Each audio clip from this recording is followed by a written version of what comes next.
happy November 1st, the month of giving thanks. So, as promised, we're going to do agent spotlights throughout the month. And today we're starting with Salvatore Sortino, my bambino. And so today we're just going to ask some candid questions. I made him go first today, by the way, about things he's proud of, what he's looking forward to in the future, and just anything about real estate related. So let's tell our followers, Sal. Number one, tell me about you. I think people know that he's a realtor and he actually moved to Cleveland.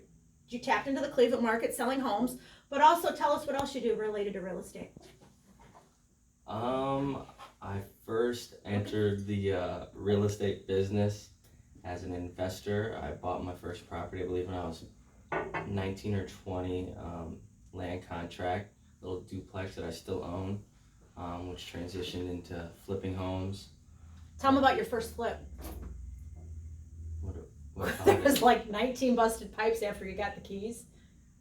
Remember that? You got a fridge that was too big to fit. It was like Flipper School 101. Still learning. Anything that could have happened.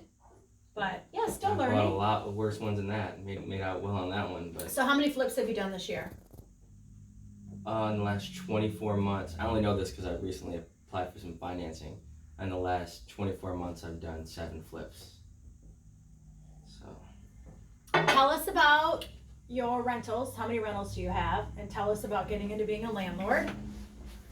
I own, Tiffany behind the camera probably knows the exact number, but I think I have 28 rental units, and I'm in contract to buy a 12-unit building, so that'll put me at 40 units. That's amazing.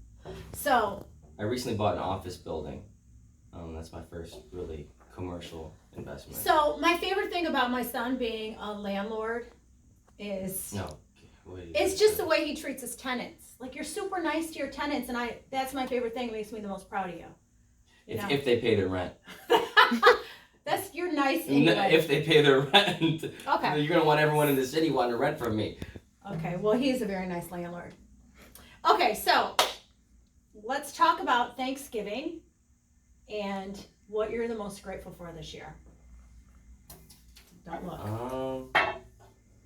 Most grateful for this year would honestly be the career that I'm in, because there's so many people's careers that have been affected by COVID and everything that's, in particular, even my dad, and being in the restaurant hotel business, they've been getting crushed, and we've been blessed to have a great year still, so I think that's probably Wonderful answer. That's very true. Yeah. Very challenging year for a lot of people. We're very grateful for that. What do you love most about me being your mom? I'm just kidding. What is your favorite memory as a realtor? What sticks out as one of your favorite memories? Favorite memories? Well, early on, when I first got my license, when I was still basically under your wing, I think it stands out. We had a couple clients, Al and Mel Miller. They're gonna love you giving them a shout out. Yeah, I think they became kind of like we always think that our clients become our friends and family or whatever, but Al and Mel were a referral. I don't remember where we got them from. I don't know, but they were strangers when we met them, and that was Sal's first time going to a listing appointment to sell their house and buy their house, and now they're like, what would they call you? What did he call you, Mr. McLovin? Yeah, because sometimes people say I look like McLovin, so you guys can all laugh and put that together. Just my mom brought that up, so. I don't even know what it meant, but what else? What about the time you hide and scare me with clients? And I'm like, we can't do that when we're showing clients. You have to be a little more professional. Not really one of my favorite memories, no. It's one of mine. Thought it was fun. What do you want to be remembered for?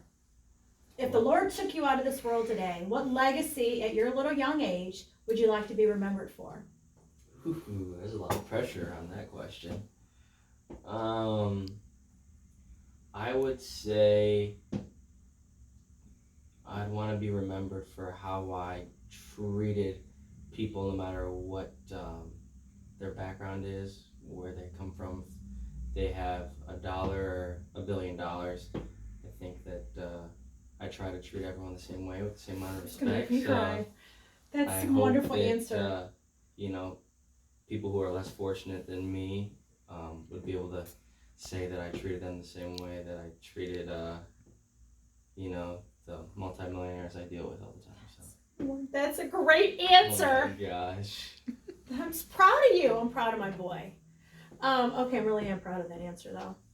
And okay, let's talk for a second before we finish up about Cleveland. So Sal spends half of his time here in Sandusky, and he decided maybe about a year and a half ago, he loved Cleveland. That's where he has fun, and he was going to try to tap into a new market, which is hard to do as a real estate agent.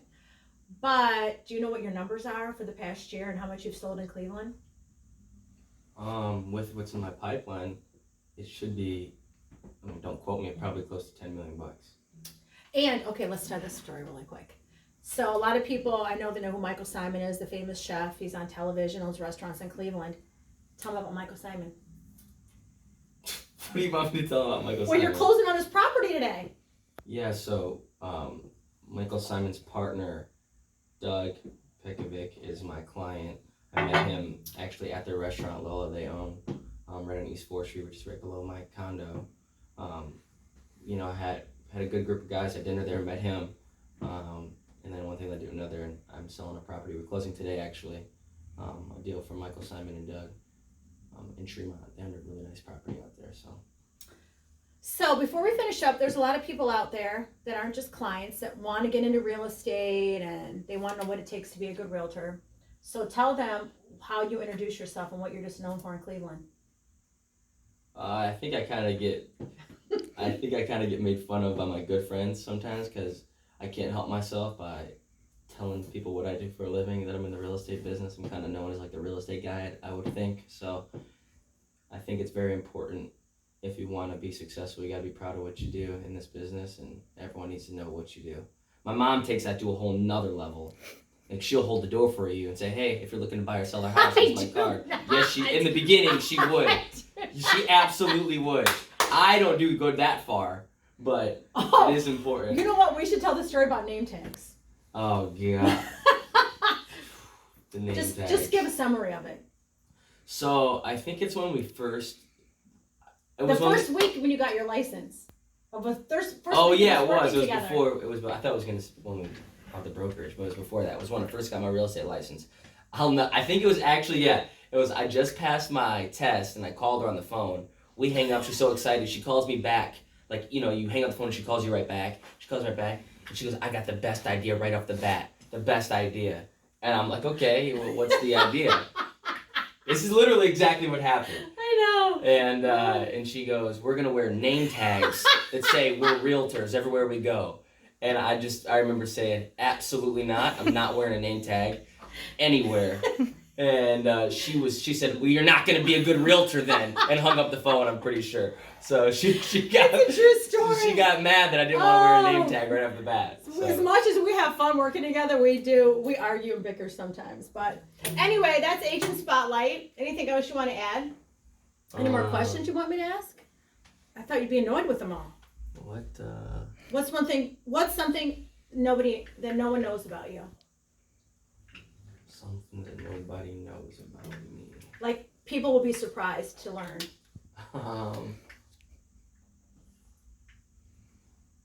Probably that. He's a really good dancer. Probably. I taught him how to snap his fingers and keep a beat when he was a toddler in the car. You're a good dancer.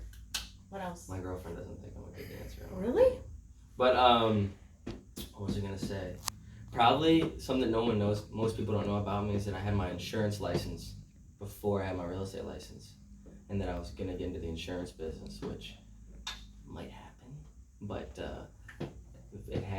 that was what I was licensed as an insurance agent before. You took an exam and everything, which is difficult. I forgot about that. Yep. See? What's your favorite food? My favorite food.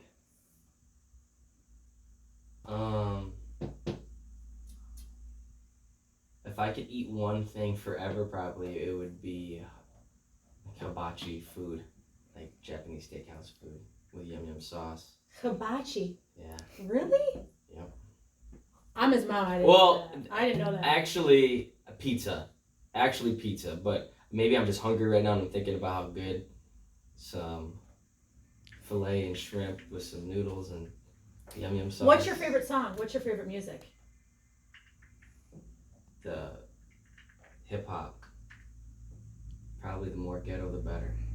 Okay.